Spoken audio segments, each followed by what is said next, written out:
We're going to continue on with the idea of using samples to infer about the population. And what we want to discuss here is how can we get a good sample? So those results are representative of the population. So what we see should be fairly accurate in our assertion about the population. We're going to talk about a few types of bias here. The first is measurement bias. That occurs when you ask a question that does not produce a true answer. So measurement bias comes from a bad question. What is your income can lead to inflated answers. People may not be completely honest about their annual income. They may not know exactly how much they make every year if they get paid on a weekly basis or something like that. So you might break the question up into categories. Do you make between $10,000 and $20,000 per year, $20,000 and $30,000 per year, $30,000 and $40,000 per year, and so on?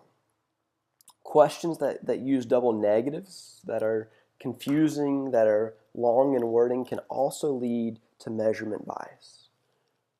To avoid measurement bias, you want a clear, concise question that people can answer honestly. We also want to avoid sampling bias. And that occurs when the sample does not represent the whole population. That is, you leave out certain subgroups of the population. For example, if I conducted a sample of TCC students by talking to students in the union, well, that's going to exclude a lot of students because not every student visits the union when they're on campus at TCC. Some students who are online students never even come to campus. So I would be leaving those students out when I'm trying to get information about the population. So there are certain types of samples we want to avoid. Voluntary samples lead to sampling bias. So a voluntary sample is a sample where you don't necessarily have to respond. The survey is just there for you to answer if you would like to. A couple of examples would be if you ever go to a restaurant and you notice those comment cards on the table. You don't have to fill out that comment card. You don't have to rate your server.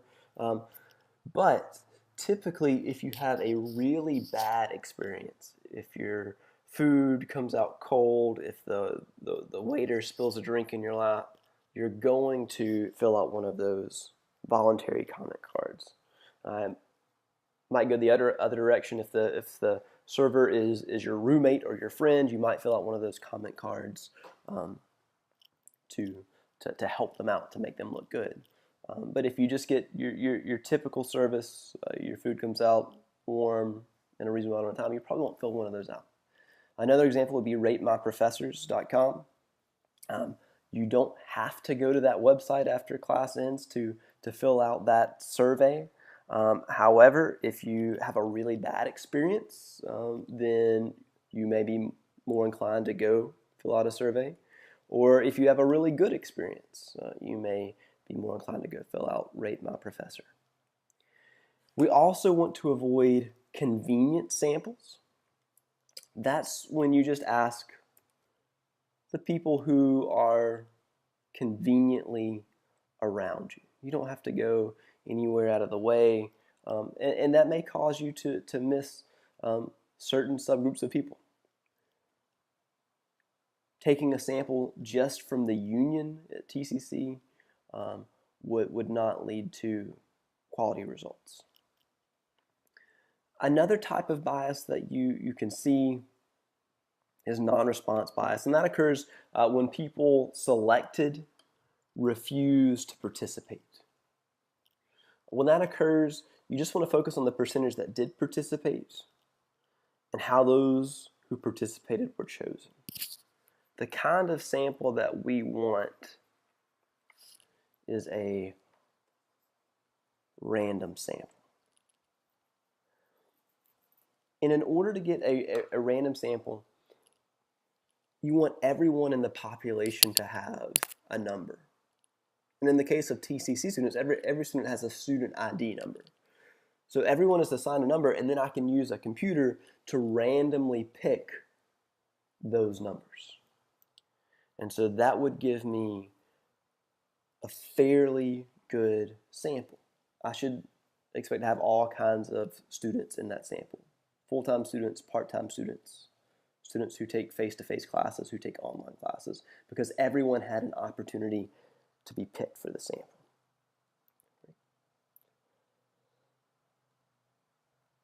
As we discussed, simple random sampling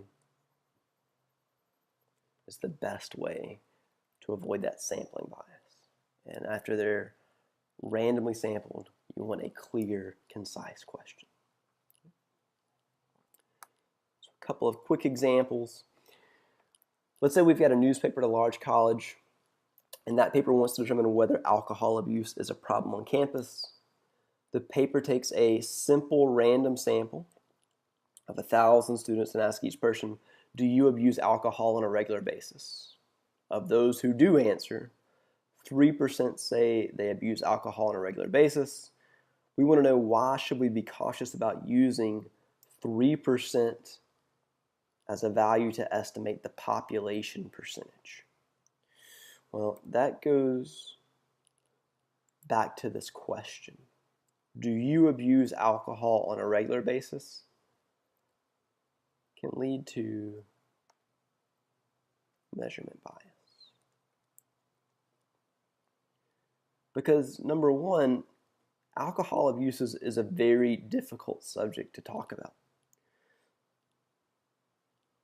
People may not feel comfortable talking about alcohol abuse, so they may not give honest answers. As well, in that question, what constitutes abusing alcohol? That could vary from person to person. One person might think 10 or more drinks per week is alcohol abuse, or someone might think 4 or more drinks in a night is alcohol abuse. So this question could be reworded, number one, so it doesn't use the phrase alcohol abuse, and number two, so there's a clear standard set. You can say, do you have this many or more drinks per night on average? Whatever constitutes alcohol abuse. And that should give you some better results. As well, there could be some non-response bias here. It says of those who do answer, so we don't know what percent actually answered out of these 1,000. Maybe only 50 responded. Maybe 950 responded. We're not sure. But there's definitely measurement bias. In example 2, we see another type of bias. It says TCC is interested in extending the library's hours in the evenings and on weekends.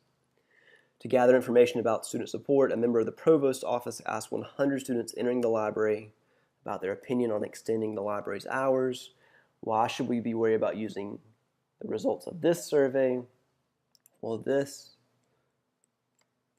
survey is an example of sampling bias. And that's because this is a convenience sample. This person only asks 100 students entering the library about their opinion. So students who never go to the library on campus don't have an opportunity to participate. We don't have a random sample. As well, those students who are going into the library who actually use that facility are probably more interested in keeping the library open a little bit later. People who never use the library may not be as concerned about extending the library's hours. To wrap up this video, I want to clarify accuracy and precision just a little bit. Accuracy is measured in terms of bias. The less bias, the more accurate. So if we can avoid sampling bias, if we can avoid measurement bias, if we can avoid non-response bias, we're going to be accurate with our statistic being close to our parameter. Precision is measured by the standard error.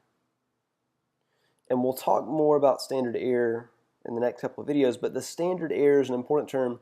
It's the standard deviation of the sampling distribution. So keep that in mind. The standard error is the standard deviation of the sampling distribution. But here I want to focus on accuracy versus precision. So let's say I have 3 targets that I'm trying to hit. Not the best artist, but I'll illustrate this the best I can. You want to hit this target right in the middle. So if I shoot 5 times, and this is my result, on the far left, this would be both accurate and precise. I'm hitting the target, and I'm consistently right there in the middle. That being consistent, that is our precision. If on my next target, I'm all up here in this top left-hand corner. This is precise because it's all very clustered together, but it is not accurate. So I would have some bias in my sample. And then if my 5 shots are all over the place like they are on the far right, this is not accurate because it didn't hit the target, as well as not precise because I'm all over the place. We want to be accurate and precise. We'll be accurate by avoiding bias. We'll be precise with our standard error.